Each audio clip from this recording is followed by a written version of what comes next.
Hello, this is question 2 from the Cambridge International 2020 summer set of exams, paper 1-1. You can find a link to an image of this question in the description below, and I recommend you try it before looking at the solution. This is a tricky question. It's going to use the binomial expansion. Now, it's not difficult or long if you know what you're doing, but you do need to recognize that trick of how to do it. So they give us these two terms here, this expression. Kx plus 1 over x to the power of 5. That's going to be hard to multiply out. And then even worse, plus 1 minus 2 divided by x to the power of 8.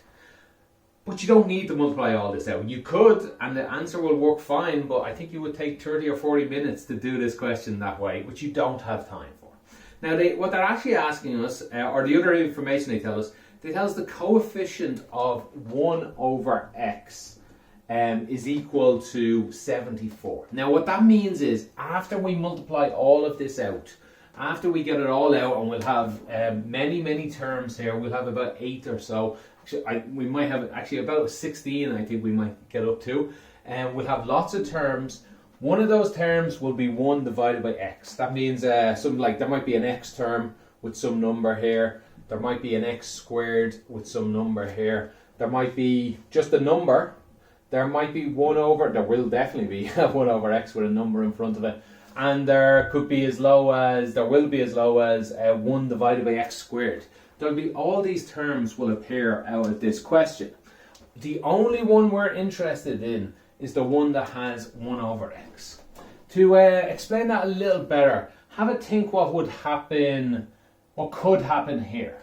To the power of 5, there could be 5 of these guys and none of these guys. That would leave an x to the power of 5 answer. There could be 4 of these. When I multiply all these brackets out, remember there's 5 of these brackets and you have to multiply them all out. There could be 4 of these and 1 of these. That's x to the power of 4 divided by x. You end up with x to the power of 3. There could be 5 of these guys and 0 of these. You would end up with 1 divided by x to the power of 5. So what we need to figure out is which combinations will leave us with x to the power 1 divided by x. I'm sorry, x to the power minus 1 is another way to say that. So that is the answer. There is if we use 2 of these and 3 of these, we would get kx squared multiplied by 1 over x to the power of 3. That answer is going to give us to the 1 over x and some things in front of it. That's the coefficients.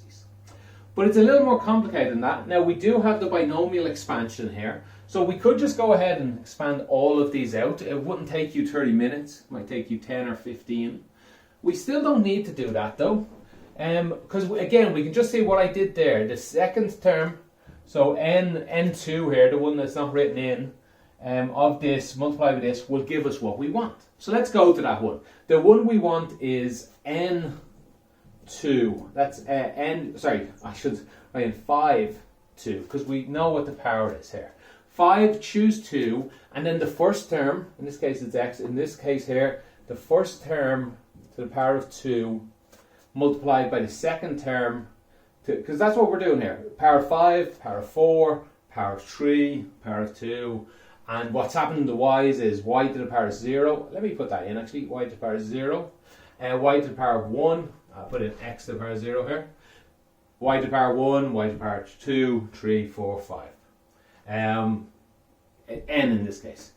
So what we got? 1 over x to the power of 3.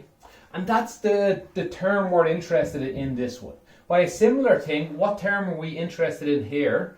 1, it has no x's, so I don't care which one. I just want one of these guys. So which of these has one of them? It's the second last one, or the first one if I switch these around. Let me do it as it's done here. So it's n, again, it's 8. I'm sorry, not n.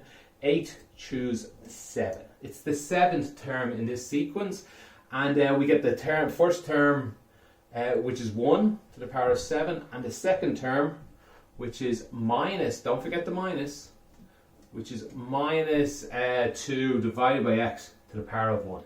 These are not all the answers of these multiplied out. but they're the only ones we care about.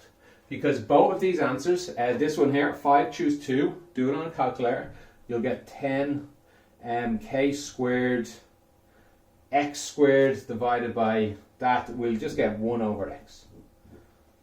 This is why I chose this one. I knew this would come out of it. 10k squared 1 over x. This guy, if we multiply it out, 8 choose 7, do it on a calculator, but it's the same as 8 choose 1, and 8 choose 1 is just 8. So that's 8 multiplied by 1, let's put it in, multiplied by minus 2, put that in, and then there's an x, 1 over x, just like we knew there would be. These can be combined. They both have 1 over x in it, so let's do that. We get 10k squared minus 16, 8 times 2, that's all we have, they have a minus there. And both of these are multiplied by 1 over x. Now I purposely only got this one out because they gave me information about this. They told me the coefficient of the 1 over x part is, what number did they tell me? 74. Well, this is the coefficient of it. I've just done it, they gave me the easy answer, 74. I've just done it the long way. I've just worked out both of these terms and found the 1 over x term. And it's this. So let's combine those bits of information. We'll say 10k squared minus 16 is equal to 74.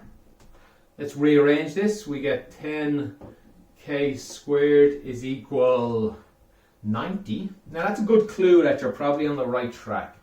Although they can give you uneven answers, but because 10 divides into 90 so nice, we get k squared is equal to 9. Even better, this is a nice square. So we would get k is equal to plus or minus 3.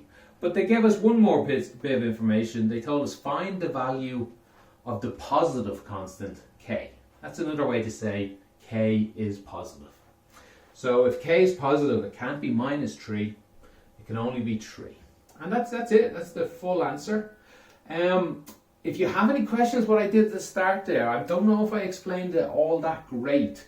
So I can certainly maybe redo the video if needed, but let me know in the comments what you thought, if I explained it okay, what I need to fix.